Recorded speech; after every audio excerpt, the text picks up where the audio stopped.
Hai, perkenalkan nama saya Delina Silaban dengan NIM 233020903018.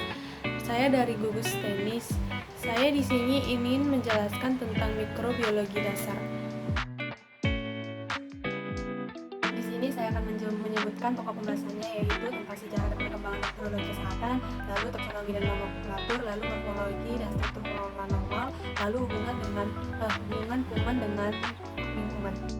Dalam situasi saat ini, penyakit infeksi ini semakin sering muncul dan semakin sering tersebar atau dapat menyebabkan kematian. Juga dinyatakan bisa diatasi seperti cacat, pes dan campak dan lain-lain. Apakah itu benar? Di sini saya akan menjelaskan lebih dalam lagi. Ada beberapa penyebab dalam infeksi ini, yaitu 1. Perubahan cara hidup, 2. Mobilitas, 3. Pola makan manusia modern, 4. Penggunaan metode pengobatan, lalu kelengahan dalam pengontrolan penyakit infeksi dan kemampuan dari penyakit itu sendiri. Sejarah mikrobiologi pada tahun 1876 oleh Robert Koch dari kebangsaan Jerman, dan pada tahun 1929 oleh Alexander Fleming.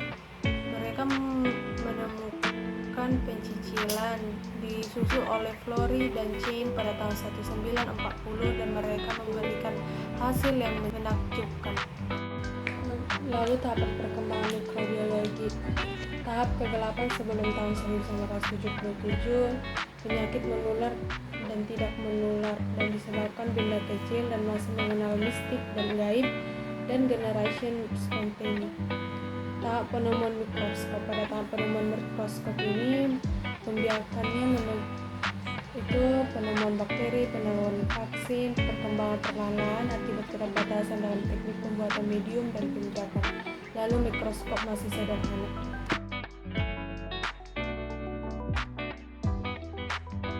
Teori dasar yang berkembang dalam mikrobiologi.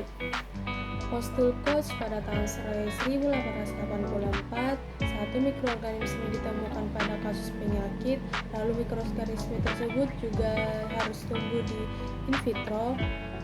Dia akan dapat diinokulasi pada binatang, lalu hasil inokulasi tersebut dapat diisolasi ulang pada binatang percobaan.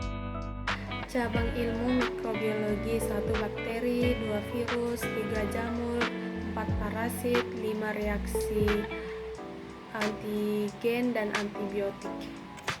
Di sini ada banyak dasar atau istilah dasar mikrobiologi.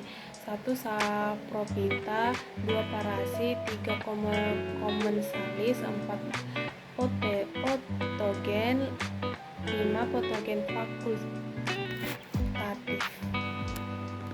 Lalu ada kontaminasi, lalu ada kolonisasi, infeksi diam, infeksi endogen, dan infeksi eksogen. Percobaan pada hewan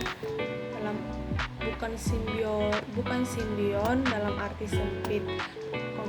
Komensalis ini menguntungkan juga bagi host. Di sini kita bisa melihat perbandingan kulit yang normal flora dan kulit yang normal floranya rusak. Ada beberapa faktor.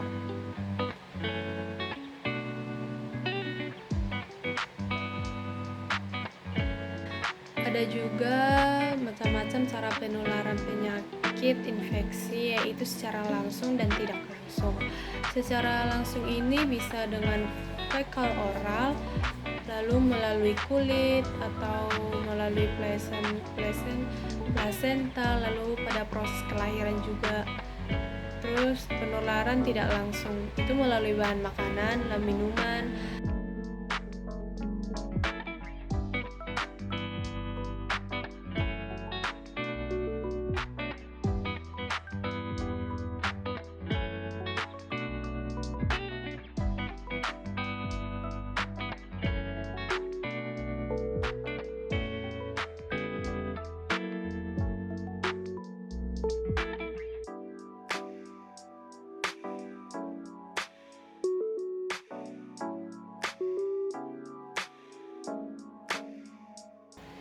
penyakit yang penularannya melalui kulit dan selaput lendir seperti sifilis.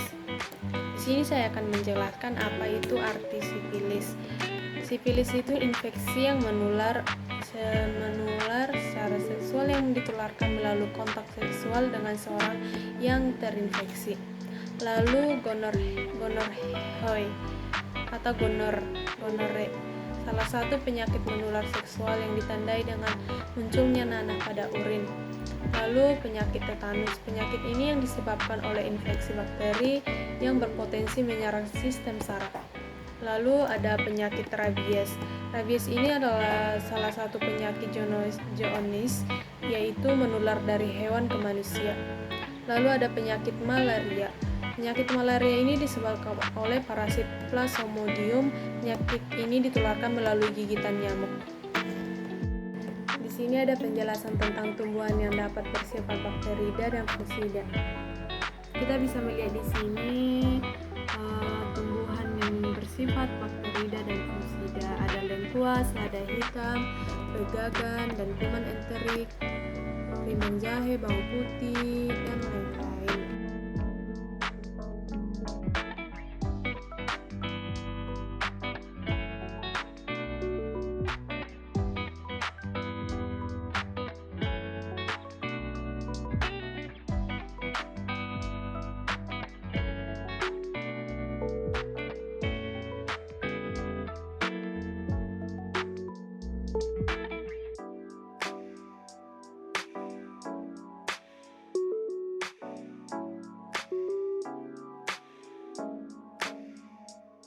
Sekian hasil presentasi saya ucapkan terima kasih.